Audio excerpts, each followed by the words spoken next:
10. Cedete dersi Sahih Tirmizi'den. Elhamdülillahi Rabbil alemin ve salatu ve selamu ala seyyidina seyyidil enbiya vel mursalin ve ala alihi ve sahbihi ecma'in. İmam Tirmizi rahmetullahi aleyh işte bab bağlaptır. Peygamber Huda aleyhisselamın ahadislerinden babu ma ca fi tulil umr lil mu'min. İmanlı adamın yaşının uzak bolmaklığı. Radama mu'min adam, şu mu'min adamın yaşının uzak bolmaklığı şol adama hayır. Näme tarapdan hayır bolýar? Bire adamlar yaş ululukça hahişat-ı nefsani adaliyat enne. Aklın huşun doğruya gitmeklikde näme alamatları aksakkal bilen görünüpdi, otam beýlen pikir kärräk bolýar. Yaş kanbudatlar adamın kendi yadına düşmeyecek bolýar. Otam ne kadar yaşı udayın bolsa, yöne yaşı udayın bolsa ne amalla gav olsa. Bara önküde näme etjek şol gawranyp gitjek. Otam şada rawi rivayet etdi an abihi enne rajulan qala ya Resulallah. Bir adam soraptır ya Resulallah diptir. Eyyun nasi hayrun, adamdan gawsy kim diptir. Haýsy bir adam başga adamlardan gawrak boljak. Peygamberimiz ayıptır, men tala umruhu ve hasuna amaluhu diptir. Her kiminki yaşı üdün bolup da amalı gawolta. Yaşı üdün bolup amal tedeke bolsa, o näme ýaşuly Huda, onu ol ink telek adam diptir. Gaw adam kim? Men tala umruhu. Yani yaşı üdün bolsun, uzak bolsun, şol adam ve hasuna amaluhu amalla gawolsa, şol adam gaw adam. Kâle fe eyyün nâsi şerrun. Onun adamdan telekat kim diptir? Telek adam kim? Kâle men tâle umuruhu ve sâ'ameluhu. Bir adamı ki yaşı uzak bolup da amali teleke bol. Yani Türkmen bir ululuksa ummaliye diye de.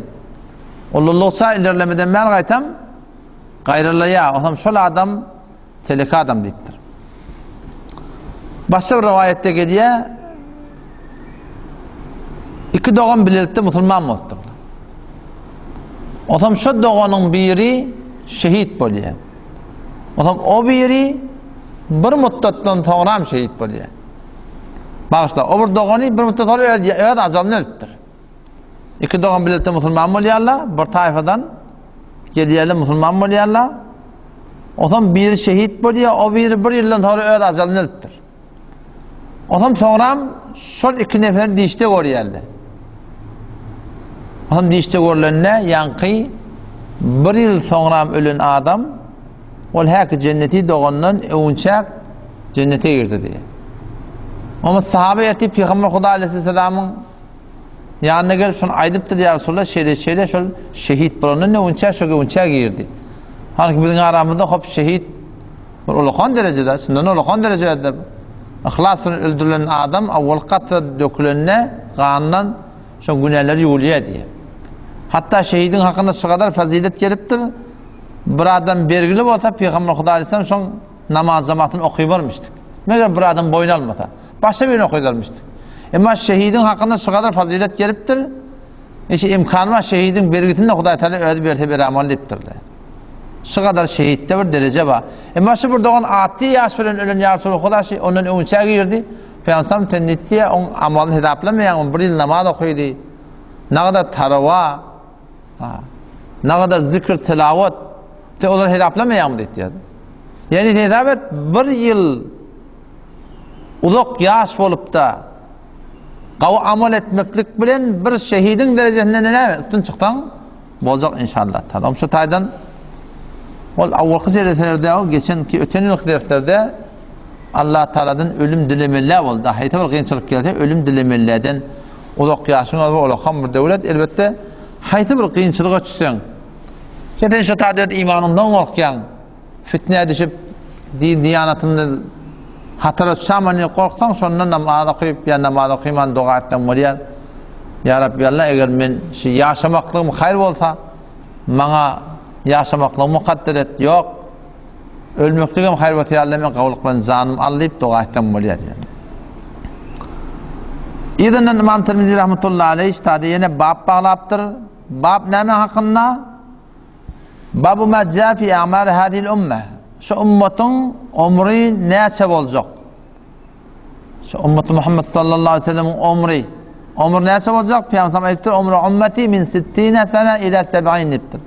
Galiben nip aydılya, Peygamber ayettir ki men ümmetimin yaşı 60 ila 70 olacak dedi.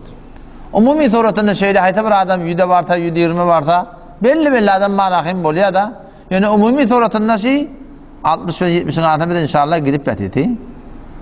Allah da tamamını iman etsin yani. Babu ma jaa fi taqarrubuz zaman ve kasrul amelliptir. Yani zamanın yakınlaşmaklığının hakkında vakt, yıl, hafta, ay bir bereket olacak. Bu bir umid tadı da adatmaklığın hakkında Peygamberimiz tavsırgı veriptir. Hem herkes şunu koruyan yıl derrev geçadı diye aytyan zaten. Çalamcak geçkidiptir. Ay çalamcak geçkidiye, hafta çalamcak geçkidiye. Nemeden çürüyüm? Çünkü meşguliyetler kendine. Hadis okuyuydu. An Enes radıyallahu anhu, An Enes ibn Malik radıyallahu anhu قال Resulullah sallallahu aleyhi ve sellem la taqumus saat hatta yetaqarrabuz zaman. Yani kıyamet kaim olmur ta zaman ki zamanlar yakınlaşmadı. Yani bir bereket olacak diye ayttık. Kıyamet kaim olmur ta zaman ki vaktler yakınlaşmadı, zamanlar yakınlaşmadı. Ondan sonra Peygamber açıklayıptır. Ve yekûne senetu keşşehr. Ne yaparım olacak ya Resulullah zamanın yakınlaşmakla ne yaparım oluyor? Onun aydıptır ki şeyde bir yıl bir ay alak olacak. Ve şehru kel cum'a. Bir ay bir hafta yalak. Ve tekunul cum'ada kel yevm. Ve bir hafta neyme aynı bir gün yalak. Ve yekunul yevmu kel sa'a. Bir gün aynı bir saat yalak. Ve tekunul sa'da bir saat da kedderme bin nar. Aynı bir ot yakmak yalak. Şıparım vaktler bir bereket olacak. Hem sen şunu görüyor şeyler olur. Neyme deyip ezbes meşguliyetken. Sen şu at şey Android kuşuyla başına varanda vaktin nece geçeceğini bilen bunu 2 saat oturup dursun. Neymişsin meşgul sen? Şuna mendeş baştaki de 24 saatin içinde bir zol meşguliyetler kendine algı var, bergi var, ona varmalı, buna varmalı, ona burada etmeli, buna burada etmeli. Sana büyülerini işte beterken o hamman hiç yetişilmeyeni bir günün aşağıda şu dışında tamamen tökönüye işten ne kadarı ertire kalır. Kıyamet kaim olmaz meğer ki şüpharım olmaz. Hadi bitir ki şunun kumbisini ödümüdü görgülü. O da manna böyle demiştik. İzin İmam Tirmizi rahmetullahi aleyh bab bağladı babu ma jaa fi kasril amel. Umidi adatmaklığın hakkında. İnsanla umid var ya, umid bulması yaşap bulmaz. Yani asla umid o yediğat asmanın üstünde cennet var. Şol umid bilen yaşamalı. Hem hoşluklarda şu tada. Oğlum şol umid bilen yaşatan bu dünyada hem tam belki bir yetecek yetmeyecek belirli umidler adamdan nemet ya adalyar. Ne şun kon görünüyor da ortadan oğlunun fikrini tikeypiye. Oğlunu öğüt alıp. O altının fikrini tikeypiye. Ne şu zindigiyle var bila nispet müyün kiyalak bol o zindigiyle. Faş daştığırını keleye da kıyamata da diyor şolak gelpiye. Hani ki şol üsürüp aylığını zaten hitap etsen var ayodi. Öyle arkanç yatıp iyi vermeli. Ama şunu bihut tatları harc edip gelecekte ayında neyem olacak böyle şunu harc edip bakayım yitirilmeyen geçpiyat müteessifane. İbn Ömer radıyallahu anh ravi rivayet etti akada Resulullah sallallahu aleyhi ve sellem bir ba'dı cesedi Peygamber Huda aleyhisselam men diye bedeninden bir mıqdarını tuttu. Ben zor başka rivayette öyle gerçini tuttu diye de. Peygamber gerçini tutup ayette diye kun fid dünya kenneke garibun. Dünyada aynı bir garip adam yalak kol. Şu kümüştüğe bir garip adam götür ne men edin şu. Şigice bir yerde yatıp olmam mı karşı? Şigice garip adam geliptir yolası. Şigice bir yerde yatıp olmam mı ka? Garip adam bir zayin edin oluyor. Ev abir ve sebil ya bir musafir yalak kol. Musafir adam neymiş? Geçip paraya da geçip paraya. Sen şu Tehran'a akşam var yakan. Geçip parayan Tehran'a işin bitiren öğrenmeyen. Ya mesela yine de meselenin edamı veriyorsun. Ya uğurt idine ait yersin. Dünyada bir garip adam yalak kol ya bir musafir yalak kol. Ve'ud nefseke min ehlil kubur. Ey Ömer'in oğlu ödünü kabristanın adamlarından tanı deyip. Şu ölüm yine tavsiye Peygamber Huda aleyhisselam. Şu kabr men de şolardan Hasan balak atil tamal. Faqala li İbn Ömer Peygamber aytdı diye ey Hazreti Ömer'in oğlu İza asbahta fela tuhaddis nefseke bil mesa inalekem ertiden atanna akşamı gaygıtma deyiptir. Gece ne acaba olur ha, ne yapar mı olur ha, akşamı gaygıtma deyiptir. Ve iza amsayte fela tuhaddis nefseke bis sabah gecende ertiyle gaygıtma deyiptir. Ertim ne olur ha, erti beyden erti şeyden yok. Şu gece men ahir gecem muta bulamali ve şu günne ahir gün muta bulamali. Ve kud min sihatike qabl saqamik sağlığından medişilten önce ödüne peyda al deyiptir. Hayatika Huday talep beriptir sağlıkta, şu sağlığından kömek al, medişilten önce ve min hayatika qabla mautik ölmeden önce de zendeginden de ne peyda al o dünyayı aşıp da amallan kalmadan önce. Fe inneke la tedri ya Abdullah ma ismuka gadan ey Allah'ın ey Abdullah diye Hazreti Ömer'in oğlu. Ey Abdullah erti belli de sen adın ne olacak belli de. Erti adın ne olacak belli de. Ölü bolsan da bolamalı. Diri bolsan da bolamalı. Muti bolsan da bolamalı. Asi bolsan da bolamalı. Erti sen adın ne mi deyip ne olacak belli de Huday Teala'nın yanında. Adamın yanında sen adın ne olacak belli de. Şuun ahir günün yalak şeyli bir yağda yaşamaklığı Peygamber Aleyhisselam sana tavsırıptır. Yeni hadise geliyor işte da an Enes ibn Malik radıyallahu anh kal Resulullah sallallahu aleyhi ve sellem hada ibn Adem Peygamberimiz inaşı adamlardan oğlusu deyiptir. Adamlardan oğlusu ve hada aceluhu bu da inaşın ölümü deyiptir. Ve veda'a yedehu inde kafahu inaşı elini şeyde yerine koydu deşedi. Şular adamlardan oğlu onun bu da acali elini şeyle koydu. Yani elinin izinden yengtengin elini izi çağda du yine gelip yetigiri. Tamam elini uzattu diye. Vatan memel o ümitler o tağda deyip diye. Ölünecek, öğüt alacak, yer alacak, yurt alacak, maşin alacak, falan edecek. O evde. Azal nerede? İnelekem. Peygamber uzattu diye yengteye du Müslüman doğan Hasan gideceğimiz belli yani. Bu tadiyen Hazreti Abdullah ibn Umar radıyallahu anhu Abdullah ibn Amr radıyallahu anhu ravi rivayet etti ya Amr ibn As radıyallahu anh oğlu merre aleyna Resulullah sallallahu aleyhi ve sellem ve nahnu nu'alicu khassan biz diye bir kümecik bırdatçık könelttir divar bırdat könelttir şunlarda uyan biyan beceriştirip tutuk deyip halçıklat bilin fekale ma hada ben bileme dedi fekulna kad vahiye ya Resulullah çaşıp var ya çürüp var ya onu beşin doğrulap tut dedi piyansam ayıttı diye azal bundan ne yakın dedi Azal, yani şu doğrulap duranadım ama azal şundan da yakın evet dedi Peygamberimiz. Hasan gelecekti bildi. O zaman şu taydan inşallah Teala dikkat etsen Peygamber Kudaysan keplerine bir işler şu dünyadan yüreğin savuytyan kepler et ya da. Ölüm kaniyatlı ya. Azal kaniyatlı ya.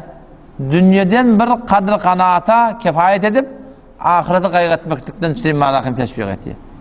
Sahabanın siretini okuyanda şeyle ataşının gurrunu yok başka. Ölmeli, Hudaya tataşmalı, nem olur habedin gülmez. Şundan başka gurrunlar yok sahabanın. Ya Peygamber Huday Aleyhisselam'ın öyle şey, Peygamber sırrında hiç vakti bir Hazreti Ali için son damadı da biliyor musun? Hazreti Osman'ın son damadı. Hazreti Osman'ın baymıştın. Yani Hazreti Ali hiç vakti Ali haberdar var, Fatıma Aşta Galam'ın değil mi yaptır? Yok aslında şu gurrun. Bunun sonra haberdarlık bula var. Men qiydim har bolamadan aslen şu gurrun yok. Hemişe şey ibadata, zikre, tilavata, şu zatlara var hem Peygamber Aleyhisselam şöyle tergib veriyor. Hemçinane ki bir vaqada geliyor Hazreti Bi Fatıma radıyallahu anh Hazreti Ali'nin oyununa Hasan ma Hüseyin ma otamış ol öyle gidip su getiriyen hem degirmen menen öyle uyup oyun anırlar işlerini edip Adam sonra Hazreti Ali radıyallahu anh şöyle ya bir Fatıma Peygamber'in deden yanına Resulullah'ın yanına bu nesne kulağım gelir, kenir gelir. Barsan şondan burada taqaza ettin hem kömekçi lağal bolsam işte suğun getirip verir, öňsürüp verir, işe kömek göçer diptir. Bir Fatıma radıyallahu anh şondan qaytya aytmaktan için ortakan adamlar var. On şondan gözüne görmeken Peygamber'in iyini ol qaytır. Am erti ya şol gün Peygamber'in öğrü geliyor. Öyle geliyor Peygamber Aleyhisselam'ın yanına bir Fatıma'nın yanına kıydım düğün geldin ne mi oldu? Ne mi için geldin? Hazreti Ali diye Resulullah şöyle şey tanıp ben su getiriyor imanına tanımın zahiri alıyor. O şuparım içeriğini tüvürüye. Sıvaşı kummoluya. Degirmen ben malahim unut ye. Şu eli yara oluya. Şu bir kömekçi deyip geldi deyip etti. Bu kömekçi şuna beratan. Peygamberimiz şu taada şuna vermeptir. Sonra deyip ya şeyle kıydım. Sen takva ihtiyar et. Allah Teala'nın muhalefetinden katı kork yaşayışında Hudaya göre yaşa. O şey tesbihat-ı Fatimiyane şu taada tavsırıptır. Sen gece yatsak olanda 30 sarap Subhanallah, 30 sarap Elhamdülillah, 34 sarap Allahu Ekber dey. Sana şu kadından kavdur diyen gurun aytiye. Şu atışı sünnetlerin biri tesbihat-ı Fatimiye diyorlar da. Namazdan sonraki 30 sarap Subhanallah, 30 sarap Elhamdülillah, 30 sarap da Allahu Ekber ediliyor. Yatacak bolanda şoň ahyrykda 34 tarap şunu ödüňe bir adat edinten biter gawdat. Yatacak bolanda Ayetul Kursi we okumaklyk. Ahir sureye Bakara we Amener Rasulu bima unzile ileyhi min rabbihi vel mu'minun. Onu okuyup bolsa, şeýle rozmary aty zindigiňde şu dualardan şu bir okumaly Peygamber sallallahu dualary ayetler da tavsirpdir da. Şondan bir hatda keten öz zindigiňde şunu umumi devam verip başaracak bolsaň. Käse bolýa da ordan şowk bilen bir ödüne bir desturlamel başlaya. Aňyrda o meşhurma. O gidip bilenler. Ne kän da demişe bir halatda da. Emma şol araçyk bolsun, devamlı bolsun yani. Hemen okuyup bolan aklan. Şu person ne kadar dua sabit. Hemen bolmak mümkün näsen. Hem bir gece tebarruk okuýan, aliflam mesaj okuýan, eten Yasin okuýan, gece yapnaka taňan diýsem ida vakatlı vakat sure vakana okuýan. Ne kadar faziletler gelipdir. Ama inki şu bir adamsın hemmenin etsin bir adamdan uzak gitmek kıyın. Her kim taqatına göre ne çok önemli şu taada şunu bir öz gerek miqdar kemeti gibi de gerek o. Evet başaracak miqdarınsa. Şunu hayti bir da bellep şunu devam şeyle okuyulsa beter inşallah hem dünyamda hem ahiretimde inşallah Teala beter kavurur. İnşallah ertaşam Allah Teala tevfik verse Peygamber Huda Aleyhisselam şu dünyanın hakkında yine de şey ümmetin fitneti, şu ümmetin azmayışı näme hakkında.